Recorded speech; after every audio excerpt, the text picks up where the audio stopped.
കോൺഗ്രസ് സ്ഥാനാർത്ഥി പട്ടിക കൂടി വന്നതോടെ സംസ്ഥാനത്ത് പ്രചരണച്ചൂട്. മുരളീധരൻ ഇന്ന് തൃശ്ശൂരിലെത്തും. വടകരയിൽ ഷാഫി നാളെ പ്രചരണത്തിന് തുടക്കമിടും. LDFും BJPയും തെരഞ്ഞെടുപ്പ് പ്രചരണം നേരത്തെ ആരംഭിച്ചിരുന്നു. വിവരങ്ങളുമായി വിഷ്ണു കരുണാകരൻ തിരുവനന്തപുരത്ത് നിന്ന് ആദ്യം ചേരുന്നു.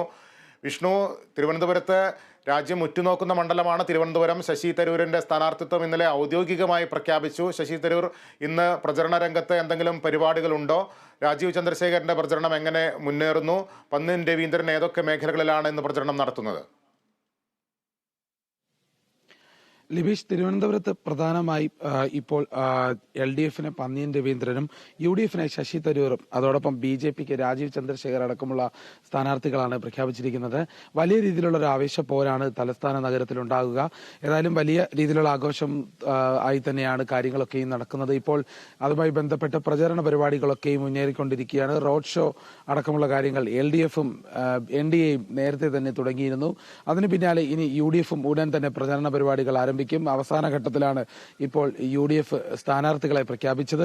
ഏതായാലും പന്നിയം രവീന്ദ്രനും വലിയ രീതിയിലുള്ളൊരു ആവേശപ്പോരിന് സാധ്യതയുള്ള ഒരു മണ്ഡലം തന്നെയാണ് തിരുവനന്തപുരം. ശശി തരൂരിന് മുൻതൂക്കമുണ്ടെങ്കിൽ പോലും വലിയ രീതിയിലുള്ള ആരോപണങ്ങൾ നേരിടുന്ന ഒരു ഘട്ടമുണ്ടായിരുന്നു. കഴിഞ്ഞ 15 വർഷമായി ശശി തരൂർ ഭരിക്കുന്ന ഈ മണ്ഡലത്തിൽ വലിയ രീതിയിലുള്ള മാറ്റങ്ങൾ ഉണ്ടാകുന്നില്ല എന്നടക്കമുള്ള ആരോപണങ്ങൾ ഉയർന്നു വരുന്നുണ്ട്. അതുകൊണ്ട് തന്നെ ഒരു ഇഞ്ചോടിഞ്ച് പോരാട്ടത്തിനുള്ള സാധ്യത നിലനിൽക്കുന്നുണ്ട്.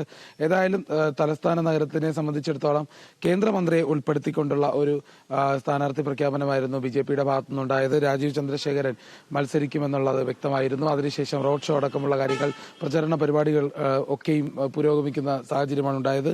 ഏതായാലും BJPയും ഉറ്റുനോക്കുന്ന ഒരു മണ്ഡലം തന്നെയാണ് തിരുവനന്തപുരം ആറ്റിങ്ങൽ മണ്ഡലങ്ങളിലാണ് BJP പ്രധാനമായും 2 കേന്ദ്രമന്ത്രിമാരെ നിയോഗിച്ചിട്ടുള്ളത്. ആറ്റിങ്ങലിൽ BJPയുടെ സ്ഥാനാർത്ഥിയായ V മുരളീധരനും UDFിന് അടൂർ പ്രകാശും LDFിന് V ജോയിയുമാണ് മത്സരിക്കുന്നത്. ഏതായാലും അടൂർ പ്രകാശിന് സാധ്യത കൂടുതലുണ്ട്. സിറ്റിംഗ് MP കൂടിയാണ്.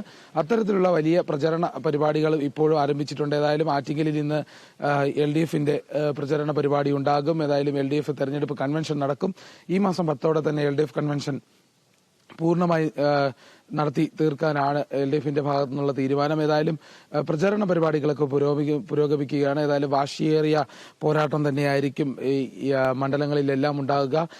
സംസ്ഥാനത്താകെ വലിയ രീതിയിലുള്ള ഒരു തെരഞ്ഞെടുപ്പ് ചൂട് ഇപ്പോൾ എത്തിയിട്ടുണ്ട്. അത്തരത്തിലുള്ള ഒരു സാഹചര്യമാണ് ഇപ്പോൾ സംസ്ഥാനത്താകെ ഉടനീളമുള്ളത്. ലിബീഷ്. വിഷ്ണു, ഇപ്പോൾ ആറ്റിങ്ങലിലേക്ക് നമ്മളൊന്ന് പോയി കഴിഞ്ഞാൽ, ആറ്റിങ്ങലിൽ V മുരളീധരൻ നേരത്തെ തന്നെ അവിടെ സ്ഥാനാർത്ഥിത്വം ഉറപ്പിച്ച് അദ്ദേഹം കേന്ദ്ര സർക്കാരിൻ്റെ പദ്ധതികളുടെ ഉദ്ഘാടനവുമൊക്കെ മണ്ഡലത്തിൽ സജീവമായിരുന്നു. അതോടൊപ്പം തന്നെയാണ് അടൂർ പ്രകാശ് ഒരു എണ്ണയിട്ട യന്ത്രം പോലെ അദ്ദേഹത്തിൻ്റെ തെരഞ്ഞെടുപ്പ് പ്രചരണം കഴിഞ്ഞ തെരഞ്ഞെടുപ്പിലും നമ്മൾ കണ്ടതാണ്. CPMനെ സംബന്ധിച്ച് V ജോയി അവിടെ രംഗത്തിറക്കിയത് വലിയ കണക്കുകൂട്ടലോടെയാണ്. അദ്ദേഹം ഒരു ജനകീയനായ ഒരു MLA, CPMൻ്റെ ജില്ലാ സെക്രട്ടറി എന്നുള്ള രീതിയിൽ സുപരിചിതൻ. ആ രീതിയിൽ ആറ്റിങ്ങൽ മണ്ഡലം എത്രത്തോളം നിർണായകമാണ്? അവിടുത്തെ തെരഞ്ഞെടുപ്പ് പ്രചരണം എങ്ങനെ മുന്നോട്ട് പോകുന്നു?